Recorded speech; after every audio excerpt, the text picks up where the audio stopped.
The signal interceptor appears to be complete. Are you ready to put it to the test? You sure Ingram knows what she's doing? Proctor Ingram's managed to keep a 40,000-ton airship aloft for the past 5 years. I'd say that earns her the benefit of the doubt. That being said, this is the first time we've attempted to directly adapt Institute technology. When we throw that switch, we don't know exactly what's gonna happen. God willing, you'll end up inside the Institute, and the mission can continue. Nothing's gonna stop me when I'm so close to the answers I'm looking for. Eager to get inside, huh? Good. Now, I want you to listen very carefully. Once you've entered the Institute, we expect to lose contact, so it's imperative you remember everything I'm about to tell you. About 10 years ago, the Brotherhood began recruiting civilian scientists from the capital wasteland to assist with various projects. During this process, we were able to obtain the services of Dr. Madison Lee, a noted mind in the field of nuclear engineering. How did the Brotherhood meet Dr. Lee? She was part of a civilian project in the capital wasteland that the Brotherhood appropriated. It wasn't difficult to convince her to stay. That said, Dr. Lee's contributions to our cause were instrumental in maintaining order in the capital wasteland. After some time, she developed differences with the Brotherhood and exiled herself to the Commonwealth. We're fairly certain that her intent was to make contact with the Institute. What sort of differences? Although she was working with the Brotherhood of Steel, she never formally joined as a scribe. After the capital wasteland was secured, she objected to the Brotherhood's continued military presence there. I think she assumed we would just walk away from it all. She was wrong. Your mission is simple. Once you're inside the Institute, we want you to track down Dr. Lee's whereabouts. If you find out that she's still alive, make contact with her and convince her to return to the Brotherhood of Steel. There's a special project we're working on, and it needs her attention. What's this project that needs her attention? Dr. Lee previously worked on a potent weapon for the Brotherhood of Steel. We'd like her to continue where she left off. That's all I can tell you. Listen to me, Knight. I'm well aware that you're risking your life going into the Institute blind. Just keep your mind on the mission, and don't let anything they say sway you from your duty. Good luck.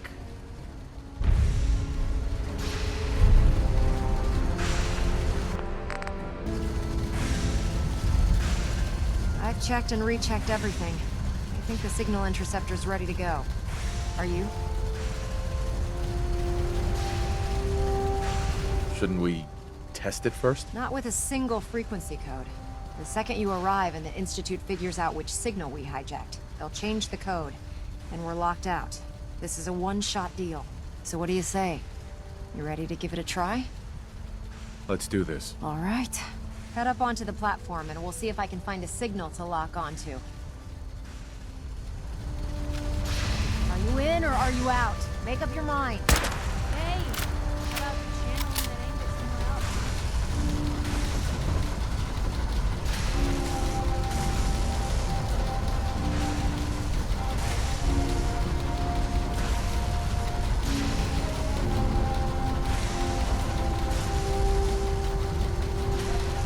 Let's see. Relays dialed in. Beam emitters warmed up. Everything looks green. Let me start scanning for the signal. Cross your fingers. I'm inputting the code now. Wow, there's a heck of a lot of interference and ghosting. It's gonna take a minute or two to lock in. By the way, this little trip you're taking is a heck of an opportunity to find out as much as we can about the Institute and what they're up to. I put a clever little program on this holotape that'll scan their network and download anything it finds. If you place it in any terminal down there, it'll do the rest. Bring it back to me and I'll see if I can make sense of whatever it found. Well, well, looks like we have a winner. RF wave capture complete. Ramping the emitter. 60%, 80%. Emitter spiking but steady. All that's left is to throw the transmit switch. Transmitting in 3, 2, 1. Stay safe, soldier.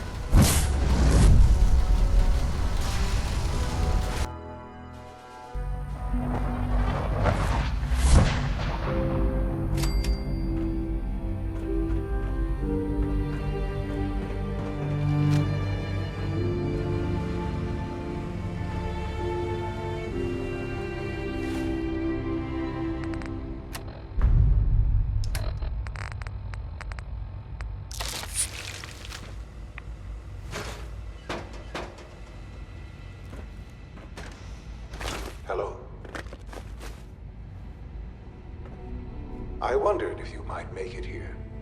You're quite resourceful. I'm known as Father. The Institute is under my guidance. I know why you're here. I'd like to discuss things with you face to face. Please, step into the elevator.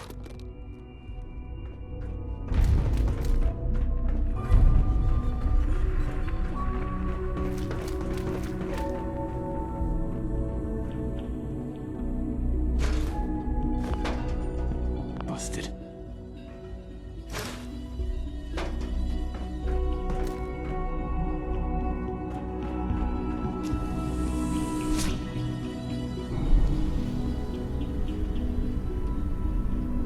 I can only imagine what you've heard, what you think of us.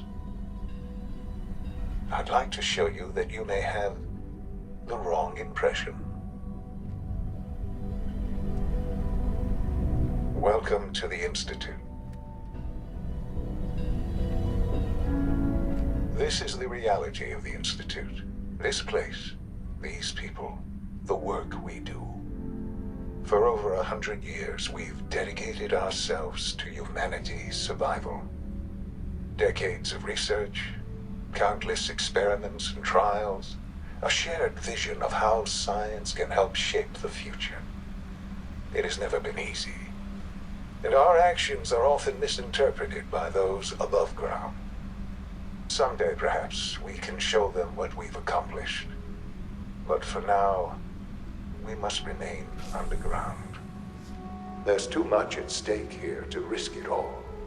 As you've seen, things above are unstable. I'd like to talk to you about what we can do for everyone. But that can wait. You are here for a specific, very personal reason. You are here for your son.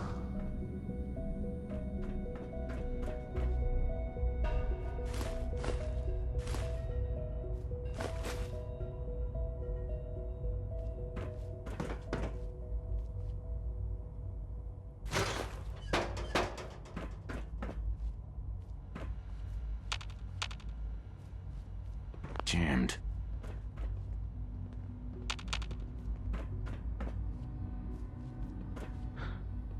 Sean? Huh? Yes, I'm Sean.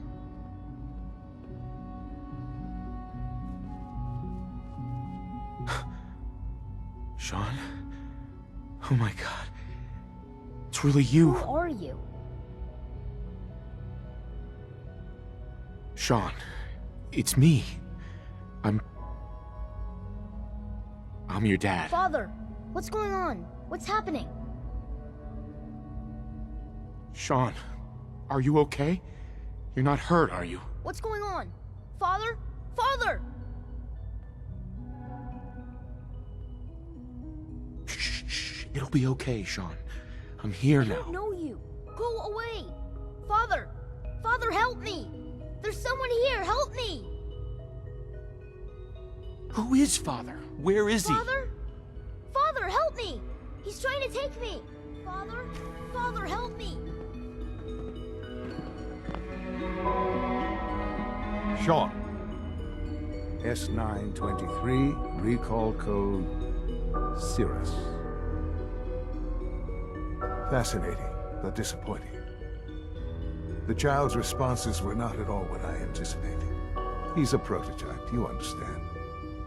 We're only just now beginning to explore the effects of extreme emotional stimuli. Please try and keep an open mind. I recognize that you are emotional, and that your journey here has been fraught with challenges. Let's start anew. I am Father. Welcome to the Institute. Father? That's your name? Your title? Father is my unofficial title. It's what I've come to mean to the people of the Institute, just as you mean to your son, to Sean. I want answers, asshole. Now. Under the circumstances, I will forgive your vulgarity, but I need you to realize that this situation is far more complicated than you could have imagined. You have traveled very far, and suffered a great deal to find your son. Well, your tenacity and dedication have been rewarded. It's good to finally meet you, after all this time. It's me. I am Sean. I am your son.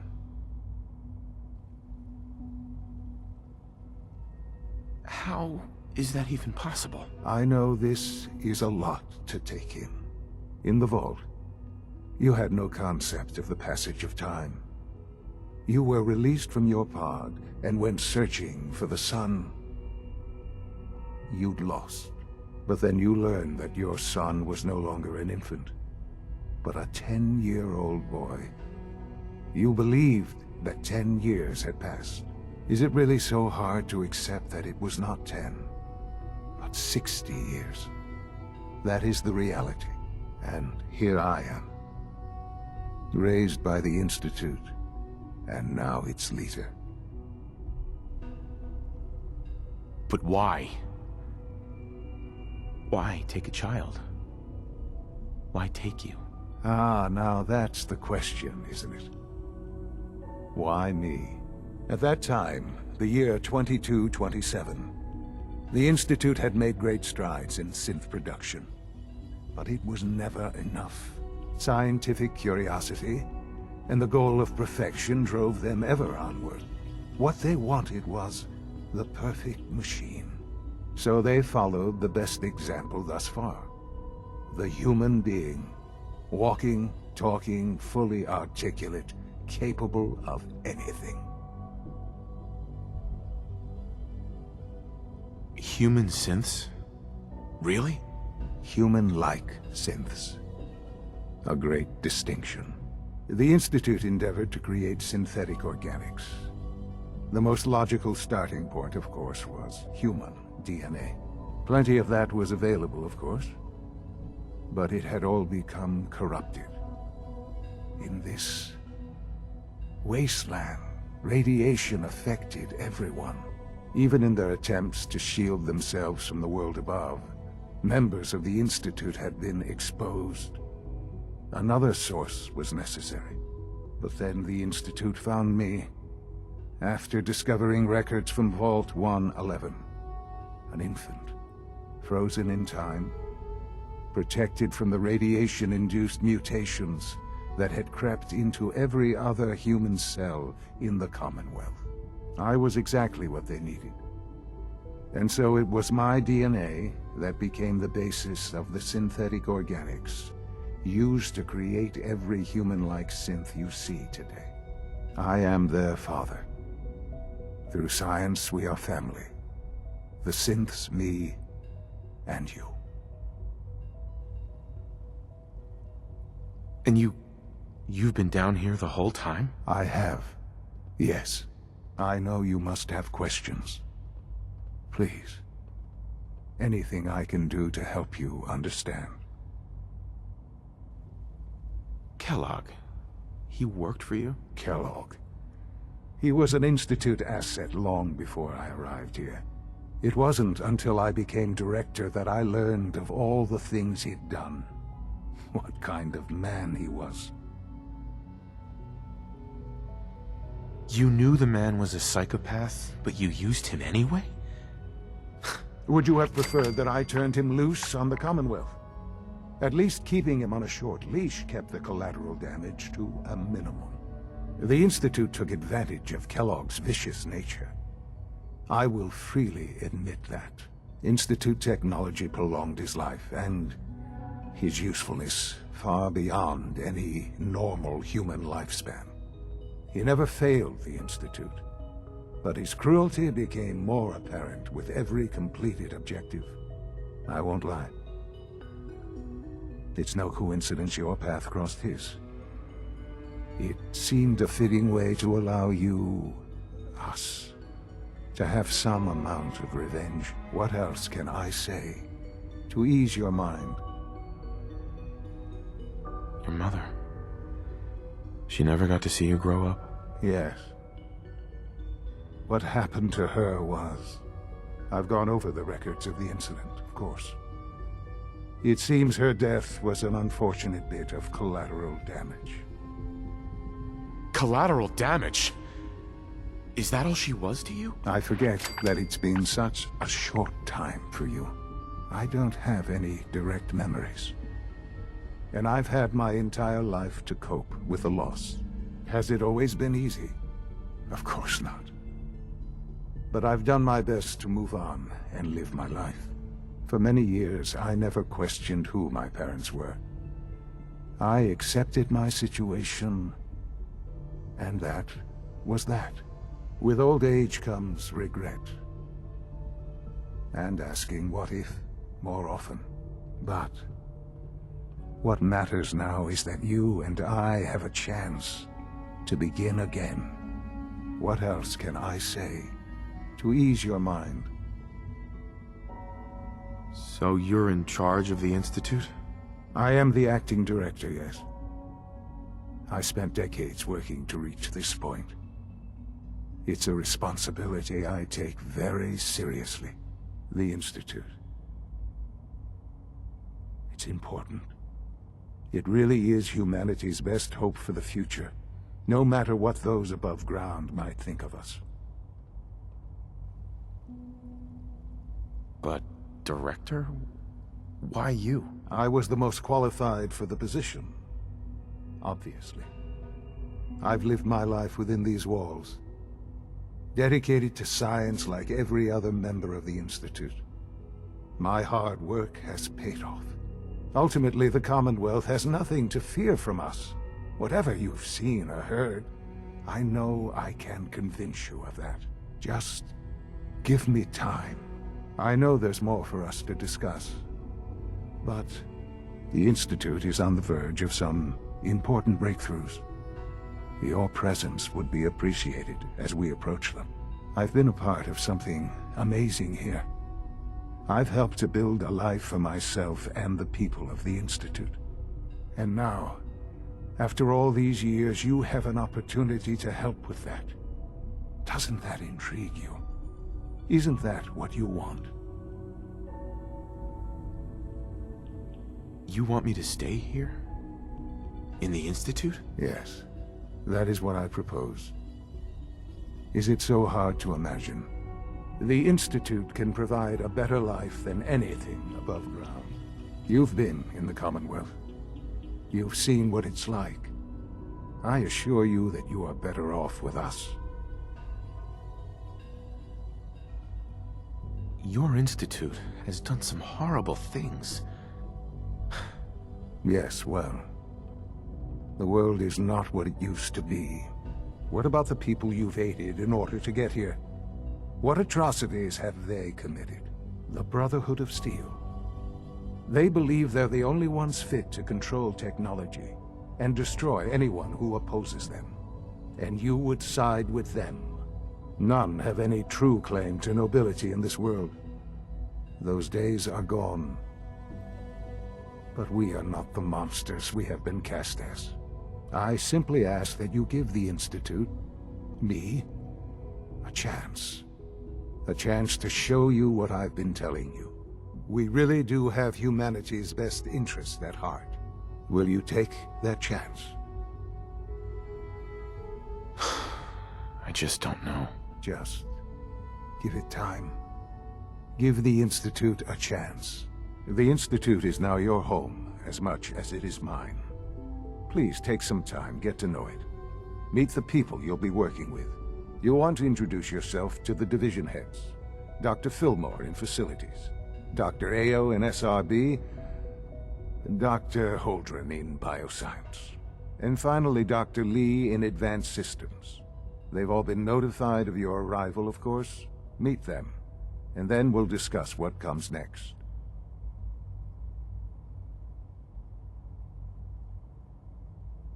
Sean, about this synth. You mean the child? It's a fascinating project, really. There are issues to be solved, of course, but we've made remarkable progress. You made a child synth that looks like you. It's an abomination. It's a synth, not a human being. A simulacrum. Try to be more open-minded. I'll make sure it's brought back online in the near future. You'll have an opportunity to interact with him further. But I'll admit I'm curious. As a parent looking for a child, looking for the younger version of me, what do you think? Do you think you could love him? Like you would a real boy? It's not you. It's not even human. I could never love that. No, perhaps not. But in many ways, he matches what you've been searching for all this time. I wouldn't claim to know everything you're feeling, but if in some small way the boy's presence can help, I hope you'll keep an open mind. Sean. Hello, Father. I hope your time in the Institute has been enjoyable.